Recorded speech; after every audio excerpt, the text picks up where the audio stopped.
Sigma Asia presents Business to Government. In conversation with Ida Tiongson, board member of Fintech Alliance Philippines.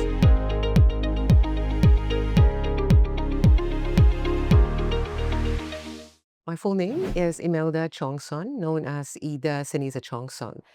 I'm a vice chair of the Institute of Corporate Directors, which means that we're very much into governance. I'm also president of an ING formed company called Opal Portfolio Investment.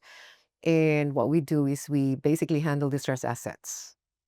Other associations I'm involved in, there are two others, which is the Blockchain Council of the Philippines, which is the hat that I'm wearing today, as well as Fintech Alliance PH. So I'm trustee of both as well.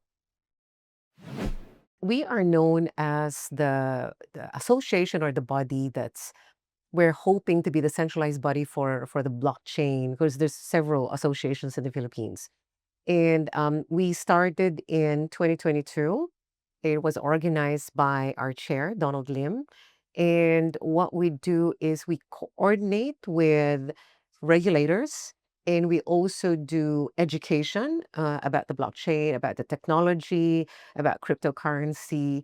And at the same time, if there would be players that would want to experiment or do sandbox, and it's harder for them to approach if they can actually go through us and we help them in their sandbox process with regulators. As far as blockchain technology is concerned, in fact, it's the other way around. It's not regulation or having regulators tamper with it, but it's the other way around by the blockchain technology helping the regulators because of, I put this in the acronym called DIRT. D stands for decentralized trust, where not a single person is actually the one in charge of it. It's open access. The other one is immutability. In layman's terms, it cannot be tampered. And the other one is resilience, which means that there's no single point of failure. And lastly, there's transparency. And because of the transparency, anyone can verify authenticity. It's again back to the open access. Now, because of that, it's wonderful for regulators to actually have it. And the appreciation is only happening in the last couple of years. We have all encountered fraud, someone copying us and so on and so forth. Happy to advise that there's a lot of experimentation on this. Because what else could be a fantastic technology that can connect accountability, traceability, immutability, where your identification can be verified, decentralized, and anyone can access? In fact, it's only blockchain that has all those characteristics. So back to the regulators, the appreciation of verifiable credentials has happened in the last couple of years. In fact, the perfect example is IATA, where they're already saying that with the biometric, together with artificial intelligence, together with blockchain technology, that's going to be a perfect example. I'm not saying it's going to replace passports, but that would give more authenticity to your identification. So, what does that mean for us? You can tell now if the ones you're following in Instagram or TikTok are fake or just an AI driven person, so to speak. You can trace who is actually copying you, or the prevention on fraud is going to be dramatically reduced. Which, by the way, there's an example. India, 75% reduction in fraud. And which government would not want that? It seems like a simple question, but actually it's quite complex. If, in layman's terms, if you leave a wallet out in the street and you're in a certain country like Japan, most likely you will get your wallet back because of the embedded trust in Japan, the citizens in Japan. But if you leave that in other countries, I'm not going to mention what country, but countries that there's the crime rate's fairly high, you will not be able to find your wallet. And this is where regulators need to come in. They need to regulate areas that are of high risk and eventually ease that. So, but when it comes to technology, I'm happy to say that in the Philippine setting, we have the Bangko Sentral ng Filipinas, which is the central bank of the Philippines. We have the Securities and Exchange Commission. We have the DICT, Department of Communication and Technology. We have the Department of Budget and Management.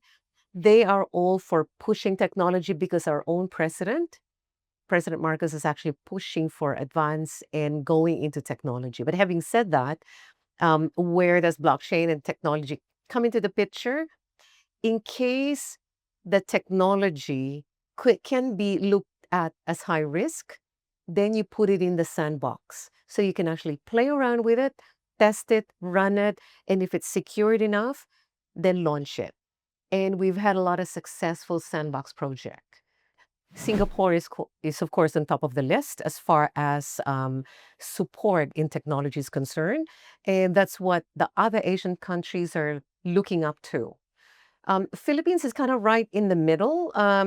You have countries like Malaysia and Indonesia that are topping as well, and even China. The only difference is uh, it would depend on the type of technology that it's supporting. So you have Singapore. Ravi Menon himself has said no to crypto, but yes to blockchain. When he says no to crypto, he's not saying all cryptos. He's saying okay for Ethereum and Bitcoin, but he's warning on the other cryptos. But when it comes to blockchain, he's all out for it. Um, Other countries, they are doing experimentation. You have the Indonesia, you have the Malaysia, where the government is also open, similar to the Philippines. But I think in the future, since we have our own government that is really open for this, we will be seeing Philippines as one of the perhaps top two or top three, if not top one. Hong Kong was the country that experimented on IATA, the use of the biometric and blockchain. So I find that Hong Kong is advanced in that regard. But in other areas, they are a little bit stricter. So it actually depends on the palatability. When it boils down to gaining trust and when it boils down to um, security, anti-money laundering, investors protection, that's basically what regulators are for. If the technology can be proven, such as blockchain can help, then you would find that regulators are very much into it. Well, I'm actually a board of director of one of the big insurance companies here in the Philippines, and we just actually launched Shaira's investment. And it's a very good question because if you look at it in perspective, any investments, if you want to ensure that it is real, then you should really have it on blockchain technology.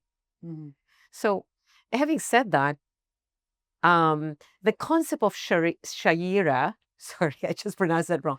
The concept of Sharia, which is more for the Muslims, is really not just for Muslims. It's a community investment. And with a community investment that is centralized, you need to have trust in it. And having this platform is actually perfect for that. I understand that countries like Malaysia and Indonesia are already experimenting that and would be implementing that fairly soon. If they have not yet implemented, I would be hoping that the Philippines insurance company would also look at that seriously. It's kind of like the mini open finance and putting trust as a major component to it. Yes. Happy to advise that we just launched the Philippine Blockchain Report. We will be discussing it in a few moments during our panel today. The Philippine Blockchain Reports basically shows you the infrastructure, the ecosystem of blockchain in Philippines. It tells you who are the players. It tells you about the 20 technologies that are into it. It tells you about the 13 or 14 virtual asset providers in the Philippines that's actually already into this space. It tells you about the education, provides you statistics, the history. It's a fantastic report.